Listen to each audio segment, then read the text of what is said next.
함께 본문을 보시며 출애굽기 2장 공독하겠습니다. 시작합니다. 모세가 장성한 후에 한 번은 자기 형제들에게 나가서 그들이 고되게 노동하는 것을 보더니 어떤 애굽 사람이 한 히브리 사람 곧 자기 형제들을 치는 것을 본지라 좌우를 살펴 사람이 없음을 보고 그 애굽 사람을 쳐 죽여 모래 속에 감추니라. 바로가 이 일을 듣고 모세를 죽이고자 하여 찾는지라. 모세가 바로의 낯을 피하여 미디안 땅에 머물며 하루는 우물 곁에 앉았더라. 미디안 제사장에게 7달이 있었더니 그들이 와서 물을 길어 구에 채우고 그들의 아버지의 양떼에게 먹이려 하는데 모세가 그와 동거하기를 기뻐하며 그가 그의 딸 시보라를 모세에게 주었더니 그가 아들을 낳음에 모세가 그 이름을 게르솜이라 하여 이르되 내가 타국에서 나간 애가 되었습니다 하였더라. 아멘. 오늘 모세의 두 번째 시간으로 나는 누구인가에 관한 말씀을 함께 나누도록 하겠습니다. 우리 미국에 오래 살다 보면 가끔 내가 미국 사람인지 한국 사람인지 혼돈할 경우가 많죠. 우리는 이를 보통 정체성의 혼돈이라고 말하죠. 미국이라는 사회적 집단 속에서 개인들의 고유한 기질이 서로 충돌하기 때문에 일어나는 현상들이죠. 사실 이런 정체성의 충돌이야말로 나는 누구인가 하라고 하는 종교적 아주 깊은 명제를 찾아가는 시발점이 되기도 합니다. 오늘의 본문은 역시 이런 정체성의 혼란을 겪는 한 사내의 이야기부터 출발하죠. 아시다시피 모세는 당시 애굽 바로왕을 몰살시키려는 이스라엘 노예의 한 아들로 태어났어요. 그럼에도 불구하고 그는 오히려 왕실에서 공주의 왕자로 자라나는 놀라운 기회를 얻게 되죠. 그야말로 이는 자기 백성을 향하신 하나님의 선택적인 은혜, 즉 하나님의 섭리였던 것이죠. 그러나 그런 그의 인생에 이제 이스라엘의 지도자로 새롭게 거듭나기 위한 전환점이 찾아와요. 우연히 이스라엘 노예에게 횡포 부리는 애굽 사람을 보고 격분하여 그를 쳐 죽이고 그 시신을 모래 속에 숨기죠. 그러나 이 사건이 탄로나자 당시 그를 죽이려던 애굽 왕을 피해 미디안 광야로 주령랑을 쳐요. 이제 40년을 애굽의 왕자로 살아오던 그가 한순간에 미디안의 광야로 내몰리는 도망자 신세로 전락하고 만 것이죠. 여러분, 우리의 인생에도 이처럼 공들여 쌓은 탑이 무너지고 앞이 깜깜한 그 광야로 내몰리는 경우가 순간들이 있죠. 그러나 우리 누구나가 겪는 그런 광야 시간이 결코 버려지는 시간들에 불과할까요? 오히려 하나님께서는 그 한 사람을 영적으로 성장시켜 나가는 가장 결정적인 훈련의 시간은 아닐까요? 애굽의 왕자에게 미디안 광야에서 무명목자로 전락한 모세의 모습은 세상의 눈으로 보면 분명히 퇴보죠. 그러나 영적으로 보면 이 광야의 40년 시기야말로 모세 인생에서 빼놓을 수 없는 정말 귀중한 시간들인 거예요. 모세는 비로소 이 광야의 시간을 통해 하나님께서 쓰시는 성숙한 사람으로 빚어졌기 때문이죠. 그렇습니다, 여러분. 성숙은 속도가 아니라 방향이에요. 그리고 이런 성숙의 시간은 사실 그리스도인들이라면 누구에게나 다 필요한 시간이기도 하지요. 오늘은 이런 모세의 인생 여정을 통해 성숙한 영적 성숙의 의미에 관한 원리들을 살펴보도록 합니다. 말씀을 통해 함께 영적으로 성장해가는 그리스도인으로 자라가는 은혜 누리시기를 주 예수 그리스도 이름으로 축복드립니다. 아멘. 첫째로 영적인 성숙의 전제 조건은 자기의 의의를 내려놓는 데부터 시작한다는 거예요. 우리 본문 11절 함께 읽을까요? 시작. 모세가 장성한 후에 한 번은 자기 형제들이 나가서 그들이 고되게 노동하는 것을 보더니 어떤 애굽 사람이 한 히브리 사람 곧 자기 형제를 치는 것을 본지라. 예, 본문은 모세가 장성한 후에라는 구절로 시작하죠. 여기서 장성한 후에라는 의미는 단순히 나이가 들었다는 의미만 말하는 게 아니에요. 모세는 궁중에서 당시 섭정이던 어머니의 아들로 40년간을 살아왔어요. 그러니 그가 애굽의 모든 학문과 무예를 익혀 인생의 전성기를 맞이했다는 의미가 되기도 하죠. 세상 최고의 교육과 학문을 통해 이미 정치적으로도 애굽 바로왕과 경쟁적인 위치에 있었다는 거예요. 그런데 그는 단 한시도 자신의 정체성을, 히브리인 정체성을 잊은 적이 없었어요. 당연히 당시 애굽 바로왕이나 귀족들로부터 이런 정치적인 견제도 많이 받았겠죠. 그러나 그의 마음속 깊은 곳에는 언제나 고통받는 자기 형제들을 도와주려는 열정이 숨어 있었던 거예요. 그럼에도 불구하고 사실 그는 그런 그 거룩한 열정을 실현하는 방식에는 문제점이 많았어요. 모세는 아무도 믿질 않았어요. 자신의 힘과 권세로 못할 것이 없다고 믿었던 것이죠. 그런 열정이 어느 날 공사 현장에서 히브리 노예를 때리는 한 애국 관리를 발견하고는 폭발해요. 모세는 좌우를 살펴보고 사람이 없음을 발견하자 그를 쳐 죽여 모래 속에 감추고 말아요. 여기서 좌우를 살펴봤다는 의미는요, 정치적으로도 완전 범죄를 누렸다는 것이죠. 그는 자신의 주먹으로 정의를 구현했고 자신의 지약으로 동족을 구원했다고 믿었어요. 그런데 여러분, 이것이야말로 전형적인 자기 의의 발현 아니겠어요? 그런데 그 결과는 어땠어요? 이튿날 공사 현장에서 이번에는 히브리 사람들끼리 싸우는 것을 목격해요. 이에 모세가 말리자 그중 하나가 놀라운 얘기로 모세에게 대들어요. 누가 너를 우리를 다스리는 자와 재판관으로 삼았느냐? 내가 애굽 사람을 죽인 것처럼 나도 죽이려느냐? 동족으로부터 인정받고 칭찬받을 줄 알았는데 오히려 동족으로부터 배척을 당한 거죠. 마치 예수님이 자기 백성들로부터 배척을 당했듯이.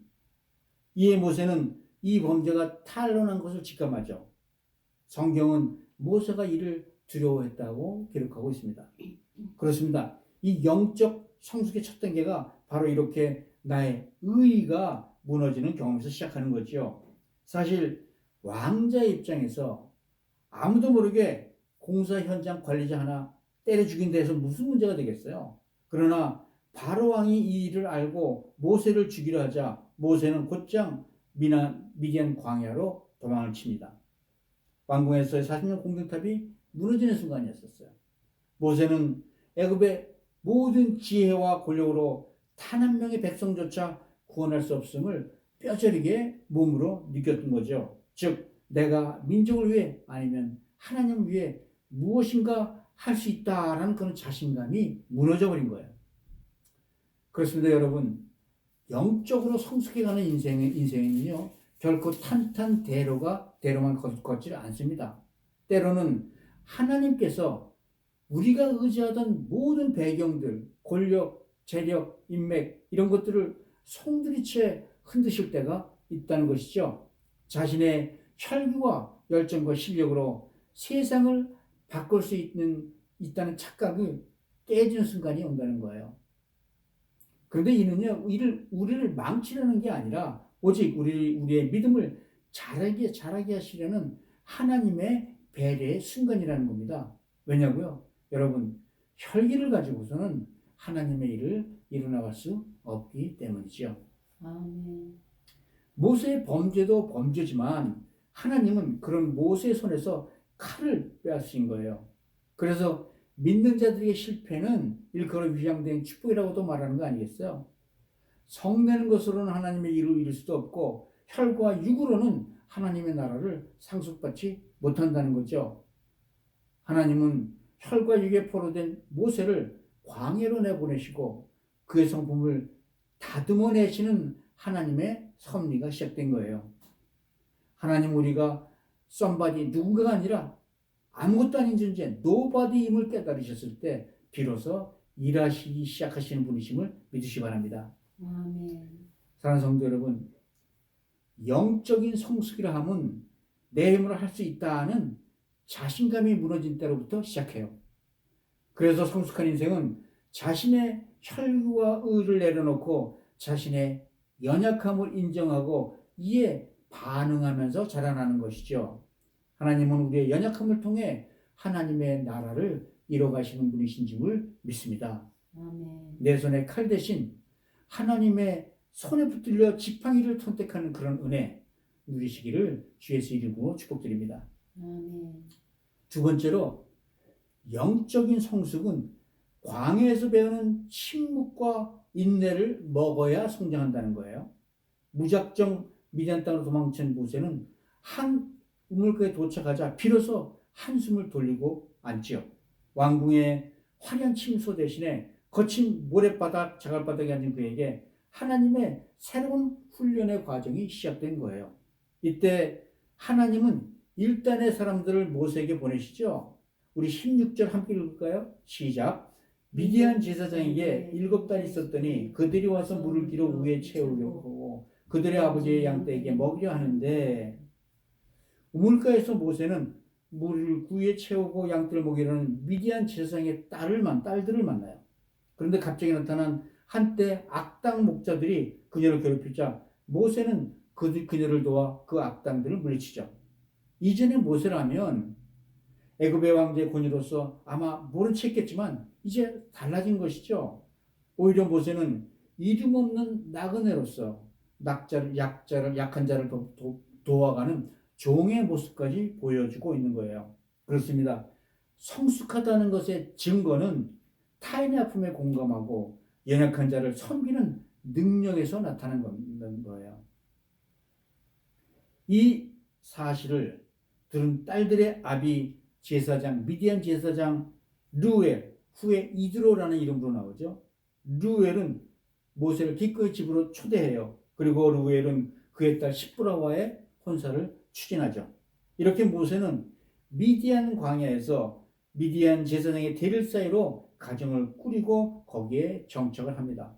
성경은 이 과정을 매우 짧게 기록하고 있지만 실제로 이 시간은 무려 40년이라는 시간이 걸리죠. 왕궁의 40년이 채우는 시간이었다면 광야의 40년은 밑바닥에서부터 비워내는 시간이었던 겁니다. 드디어 애굽의 왕자가 살인자가 되어 40년간 광야에서 목자로서 인생의 훈련기를 보내게 된 거예요. 그렇습니다. 영적인 성숙은 이런 광야에서 침묵의 시간을 어떻게 보내느냐에 달려 있다는 거예요. 기적도 없고 응답도 더디고 매일 반복되는 단조로운 일상들은 모세에게 무엇을 알려주었을까요? 한순간에서 왕자에서 목자로, 명령하는 자에서 섬기는 자로 살아가는 법을 배웠을 거예요. 이에 모세는 자신의 이름이 지어지는 법을 배웠고 또 양 한 마리 위에 자신의 목숨을 거는 책임감도 배웠어요. 그리고 무엇보다도 거친 광야에서 미세한 세밀한 하나님의 음성에 귀를 기울이는 법도 배웠을 겁니다. 이런 것들이야말로 정말 낮은 곳에서 조바심 치지 않고 하나님의 때를 기다리고 의지하는 그런 마음에서 시작한다는 거예요. 이를 통해 모세는 의지할 인간적인 배경의 대신 오직 공급자 대신 하나님만을 바라보는 법을 배우게 된 거죠. 이런 평범하고 지루한 하루하루의 일상 속에서 모세는 드디어 하나님의 은밀하신 섭리를 깨달아가요. 그래서 우리가 일상에서 배우는 인내와 겸손을 다른 말로 광야의 영성이라고 말하는 거예요. 모세에게 광야는 하나님과 깊이 만나 교제하는 영적인 훈련소가 되었던 것이죠. 우리는 종종 빠른 성공과 변화를 원하지만 하나님은 기다림의 시간을 통해 우리 내면들의 거친 혈기를 빼내시고 온유한 성품으로 빚어주시는 줄 믿으시기 바랍니다. 아멘. 그렇습니다, 여러분.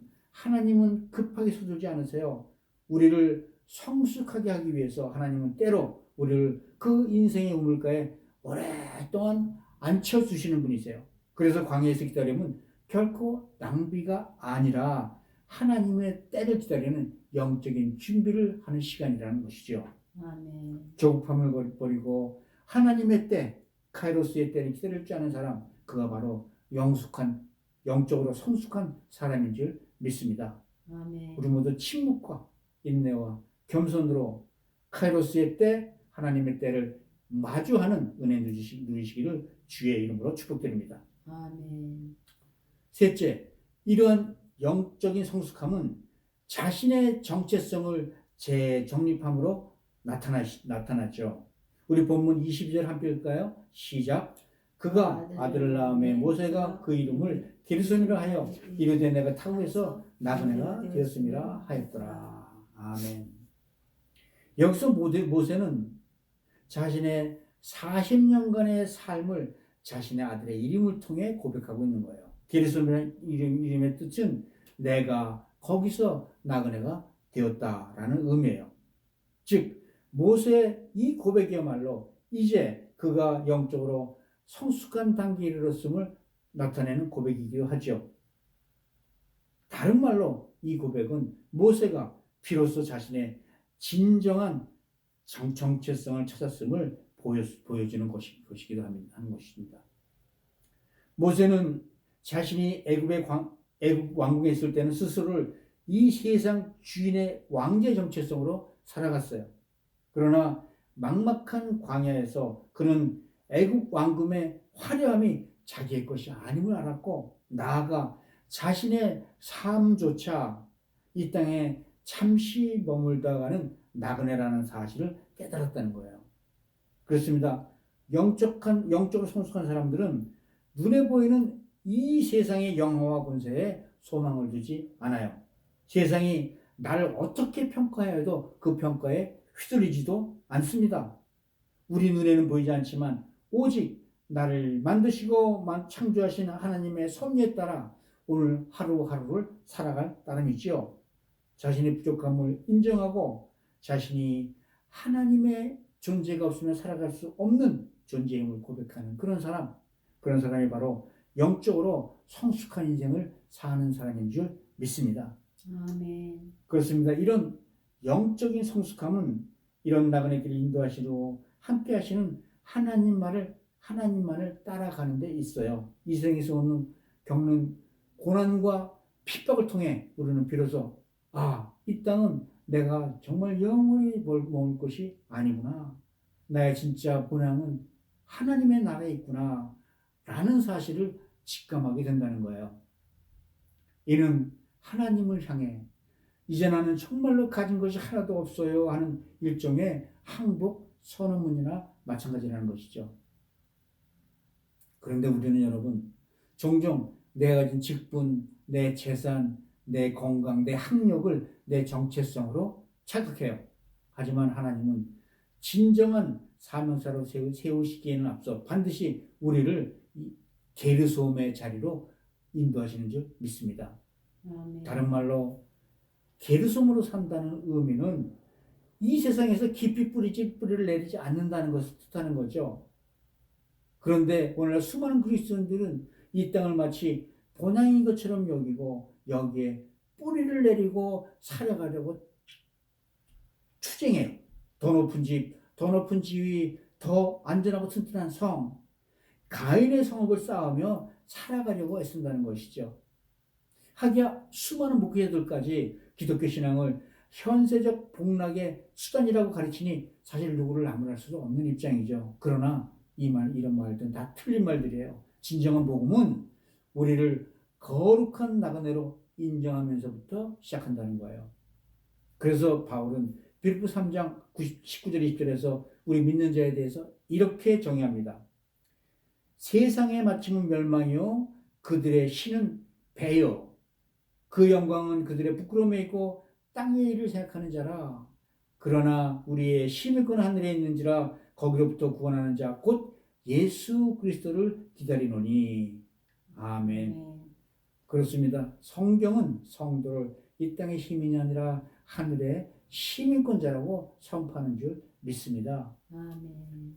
그런데 하나님은 모세가 스스로를 나그네라고 낮추자 이제 그를 이스라엘의 인도자로 높이 세우시기 시작하세요.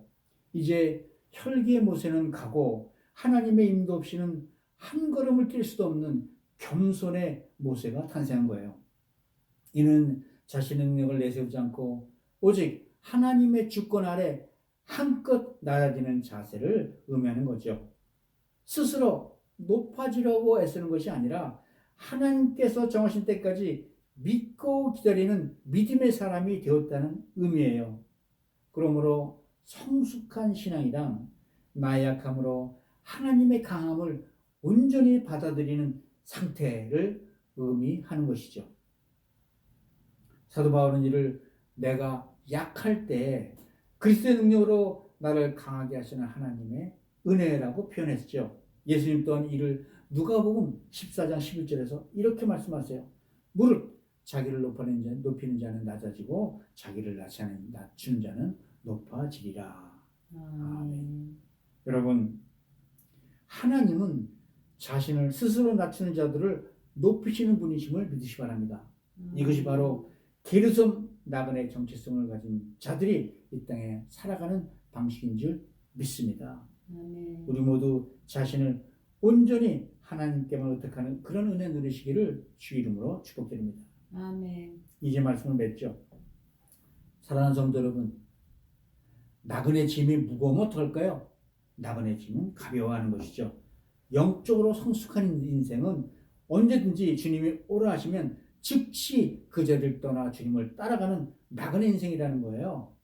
그러기 위해서 우리 믿는 자들의 짐은 명예나 환락같이 세상에 어렵고 무거운 짐이 아니에요. 우리 믿는 자들의 짐은 오직 예수 그리스도를 나의 주요 구세주로 믿고 이런 확실한 진리를 믿는 그런 가벼운 짐인 줄 믿습니다.